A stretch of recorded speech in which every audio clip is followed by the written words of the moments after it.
Buenas tardes a todos los amigos de las dos orillas que se conectan en estos momentos en esta reunión con uno de los abogados que más conoce del tema de derecho internacional en el país, el doctor Gustavo Gallón, quien nos va a hablar sobre la visita de la Corte, de la Comisión Interamericana de Derechos Humanos, y justamente esta confusión que acabo de tener me da el pie para hacer la primera pregunta.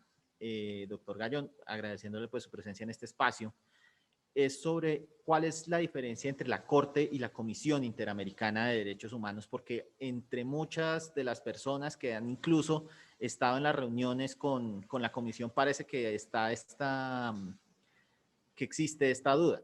Entonces, muchas gracias por estar con nosotros, doctor Gallón, y pues empecemos por este lado. ¿Qué diferencia la Corte de la Comisión Interamericana de Derechos Humanos?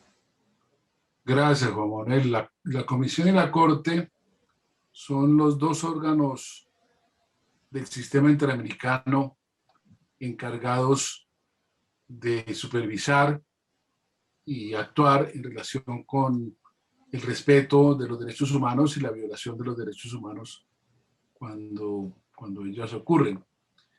La Corte es un tribunal, es un órgano judicial.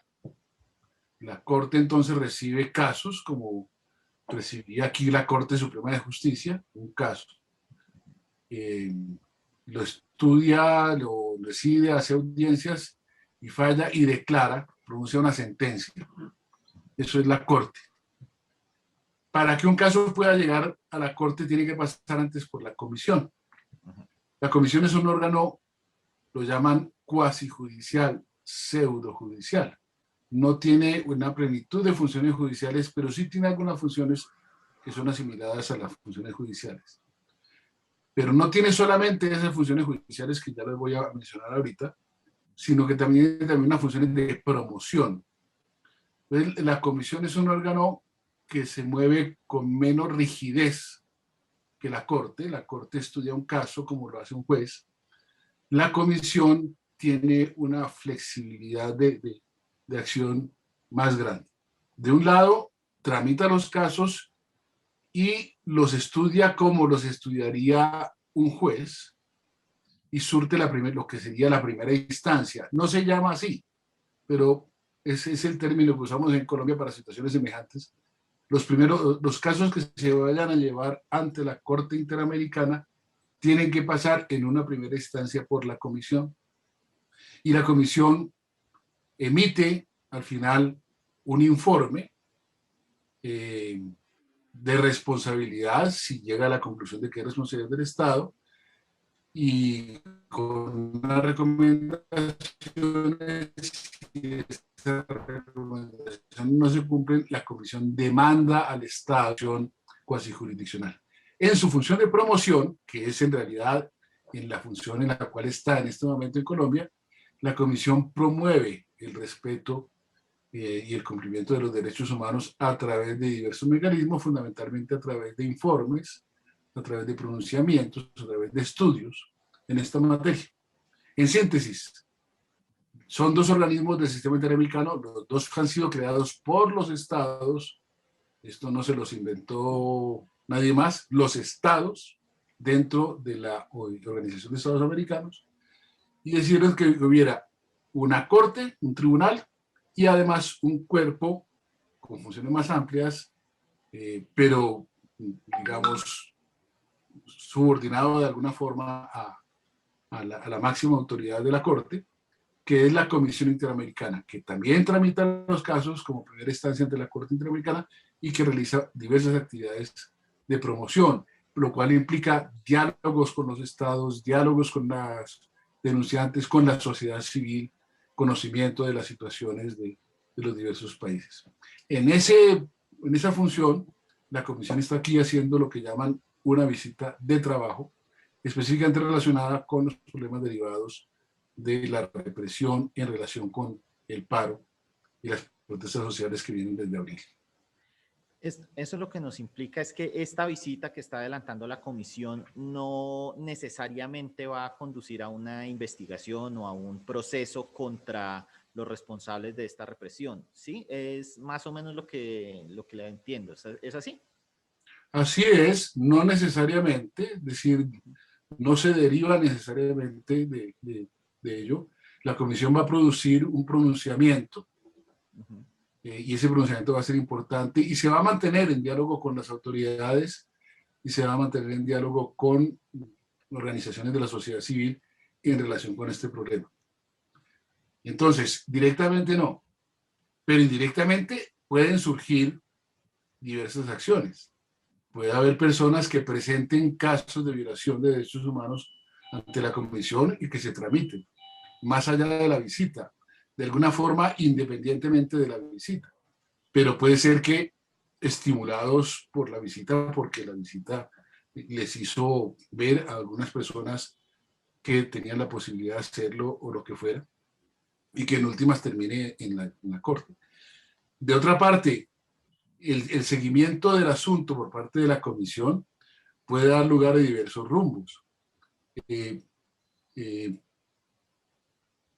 la comisión tiene, por ejemplo, el encargo de producir informes sobre los casos más graves de violación de derechos humanos en la región, en el continente, y los incluye en un capítulo especial de su informe anual a la Asamblea General de Naciones Unidas. Cada año la Comisión tiene que presentar un informe a la Asamblea de Naciones Unidas que se reúne, perdón, me equivoqué, de la OEA, de la Organización de Estados Americanos, que se reúne generalmente en junio, a mediados de cada año. Y entonces, con corte el 31 de diciembre del año anterior, la Comisión presenta un informe del 1 al 31 de diciembre del año precedente. Ese informe tiene varios capítulos, muchos de ellos pues, de rutina. Hay un capítulo que es el capítulo 4, graves violaciones de derechos humanos, situaciones de graves violaciones de derechos humanos. Y entonces ahí hay países. Ahí está Venezuela, ahí está Cuba, ahí está Nicaragua. Ahí estuvo Colombia mucho tiempo, hasta el año 2012, si no me falla la memoria, cerca de 10 años, porque hemos tenido una situación muy grave. Y en el 12 la Comisión consideró que en vista de diversos desarrollos, entre ellos el acuerdo de paz y demás, debería dejar de producir el informe sobre Colombia. Pero, por ejemplo, la situación puede ser tan grave que quien quita que la Comisión, no digo que mañana ni pasado, pero en algún momento pueda decir la situación de Colombia es más grave de lo que estábamos pensando, vamos a producir un informe de capítulo 4. Puede ser, pero puede no ser, todo depende de muchas cosas, de cómo evolucionan las cosas. Ojalá no haya necesidad de eso, ojalá la visita de la comisión sirva para que las cosas mejoren y no haya necesidad de eso, pero esa es una posibilidad, entre otras. Doctor Gallón, usted estuvo en una de estas reuniones con la comisión. ¿Cómo vio la condición en la que se encuentran pues, los miembros de la comisión que están en la visita en el país? ¿Cuál es la percepción que le ha dejado, digamos, esta visita y pues la posición de los miembros de la comisión, empezando por la presidencia Antonia Urrijola?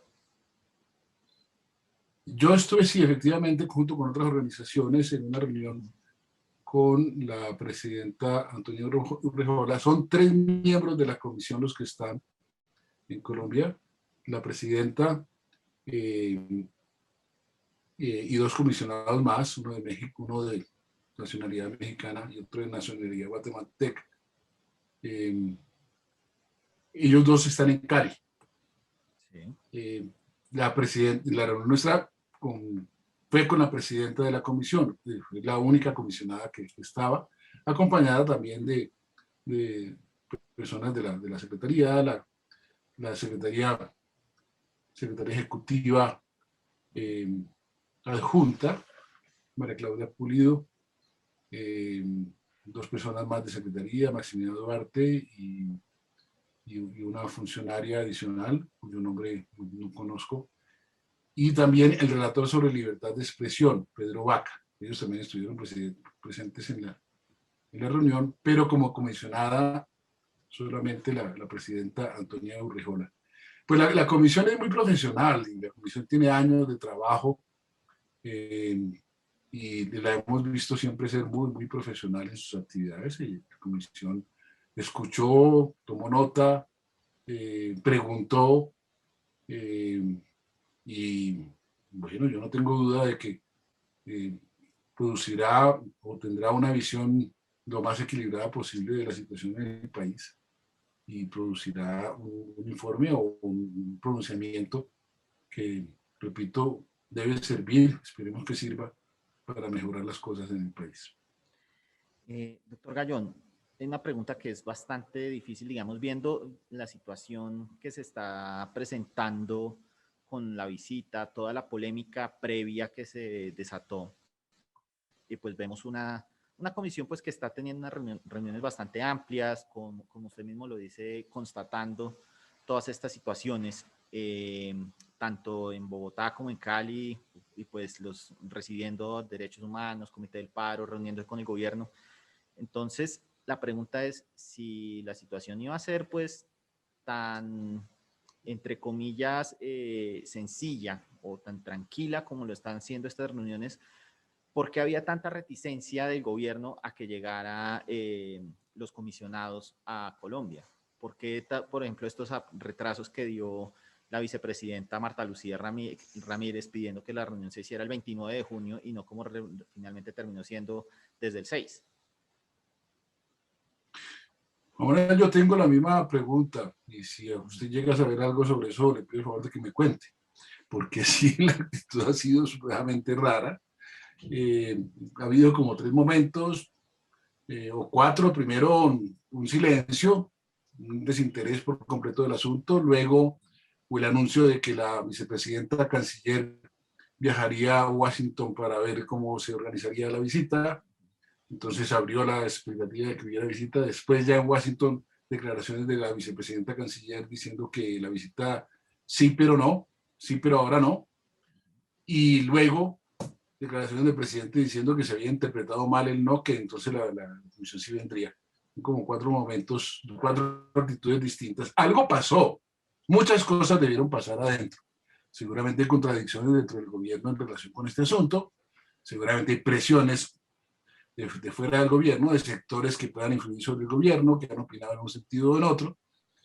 Y pues, por otra parte, es claro que es un gobierno, digamos, con no muchos criterios claros en diversos campos, entre ellos en derechos humanos. Hay que decir, por otra parte, sin embargo, que esto no es extraño a cierto comportamiento que ha tenido el gobierno colombiano en el pasado.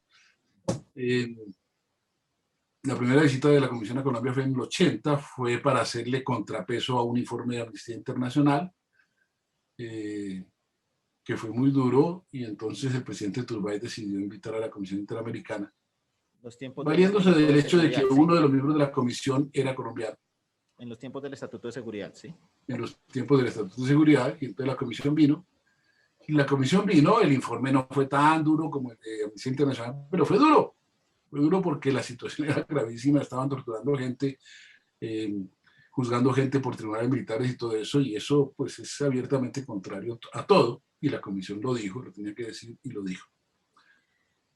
Luego, la comisión quiso venir desde el año 88 y pidió venir en el año 88 a Colombia. Y los gobiernos de entonces le tomaron del pelo como durante 4 años. Que sí, que por supuesto que sí, pero que ahora no, que más tardecito, que es que acaban de matar a Galán, que, no, que espérese a ver, porque, que acaban de matar a Bernardo Jaramillo, etcétera. Pues que no están dadas las condiciones para que venga. La comisión decidió entonces hacer una visita preliminar en el 90, no todavía una visita formal, pero una visita preliminar, una visita de avance. Y finalmente en el 92, por diversas circunstancias, entre ellas porque había 3 casos pendientes de decisión en la Comisión Interamericana, el gobierno dijo, bueno, venga pues, visite el país y no nos decida esos 3 casos. Finalmente la comisión vino, se produjo el segundo informe sobre Colombia en el 92, y la comisión vino y vio que la situación era más grave de lo que pensaba en general y en relación con los 3 casos que estaban pendientes, y entonces decidió mandar uno de ellos a la Comisión Interamericana, que fue la primera, que se convirtió en la primera sentencia sobre Colombia, que fue la desaparición forzada de Isidro Caballero y María del Carmen Santana. Y después ha habido 4 visitas formales más, además de muchas otras actividades, pero como visitas in loco, 6. Esta sería Pero la menciono segunda. estos antecedentes para decir, ha habido momentos en los cuales el gobierno colombiano ha sido vacilante. ¿Por qué? Porque el gobierno colombiano considera que eh, aquí hay un régimen democrático y que la situación la puede manejar, y entonces lo mejor es que afuera se lo reconozcan. Entonces para eso a ratos ofrece una cara como de apertura, pero en la medida de lo posible que no se metan mucho para que no se den cuenta efectivamente de lo graves que son las cosas acá. Pero llegan momentos en los cuales es imposible resistir más con esa actitud. Yo creo que teniendo en cuenta eso, uno más o menos entiende esa vacilación, pero de todas formas nos hace falta datos. ¿Qué pasó en Palacio de Nariño? ¿Qué pasó en Cancillería para que hubieran tenido esas 4 actitudes en tan poco tiempo en relación con la Comisión Interamericana? Allí hay gato encerrado. Bueno, ya para ir terminando y pues agradeciéndole, doctor Gallón, este espacio con las dos orillas, sabemos pues que se viene un informe que creería uno, pues como usted lo ha dicho, puede que no sea un informe tan duro como lo esperan muchos defensores de derechos humanos, pero que sí probablemente sea más duro de lo que quisiera el presidente Duque y el gobierno colombiano. Pero de ese informe, pues, entonces, ¿usted qué esperaría que sucediera después? O sea, ¿podría verse algún cambio en la política del gobierno o del gobierno entrante, digamos, siendo los tiempos, pues, como usted nos mencionaba, posiblemente hasta dentro de un año se conozca este informe, si llega a ser a la Asamblea General de la OEA, o se podría ver, digamos, algún cambio de políticas, podría afectar incluso el tema electoral con miras a las elecciones del próximo año. ¿Qué podría pasar con ese informe aquí en Colombia? Difícil pregunta, Juan Manuel. Yo lo que le digo es que yo deseo que ese informe contribuya a mejorar la situación de derechos humanos, y creo que en muchos aspectos será así, independientemente de cuál sea la actitud que adopte el gobierno y que adopten sectores de la sociedad.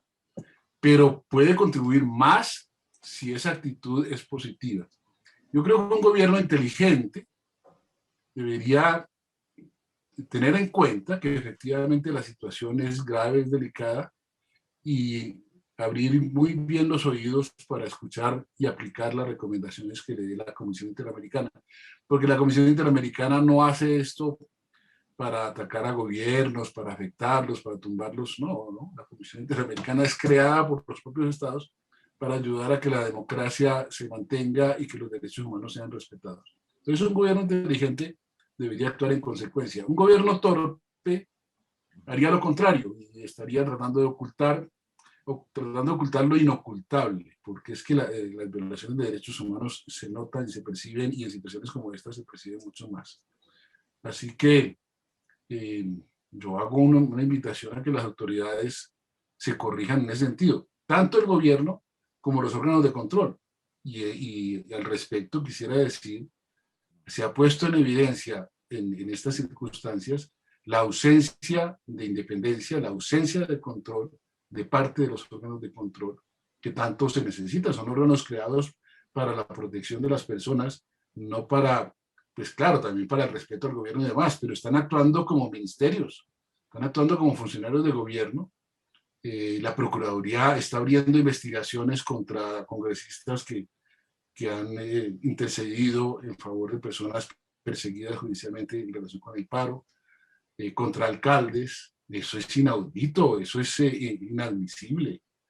La Defensoría algo ha presentado ante la Comisión Interamericana, pero ha sido un poco tímida, por decirlo menos, y la Fiscalía está más interesada en perseguir a personas que actúan en el paro que a funcionarios estatales que violan los derechos humanos de participantes en el paro. Por supuesto que tiene que actuar contra todas las personas que violen la ley, pero sí se le ha notado un sesgo preocupante en esta materia.